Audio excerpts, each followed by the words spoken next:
નમસ્કાર, voice of Mahisagar news channel પર આપનું હાર્દિક સ્વાગત છે।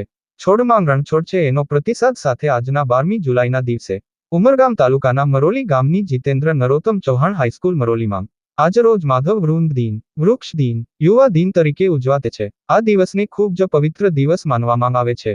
છોડમાં પણ ભગવાનનો વાસ છે એવી સમજણ સાથે આજના વિદ્યાર્થીઓ તેમજ શાળાના શિક્ષકો દ્વારા વૃક્ષારોપણનો કાર્યક્રમ કરવામાં આવ્યો। આચાર્ય શ્રી પિયુષભાઈ પટેલ તેમજ તેમના શિક્ષકગણ ખૂબ જ હર્ષભેર લાગણી સાથે આજના દિને શાળામાં 200મી પણ વધુ વૃક્ષોને રોપવાનો સંકલ્પ કર્યો છે। તે સમયે શાળાના પ્રમુખ શ્રી રમણભાઈ પાટકર તેમજ કમિટીના દરેક સભ્યો અને ગામના વડીલોને બોલાવી આ કાર્યક્રમ કરવાનું શાળાના ઉત્સાહી આચાર્યશ્રી દ્વારા કરવામાં આવ્યું। Voice of Mahisagar news, Rajesh કેની, ઉમરગામ, મરોલી।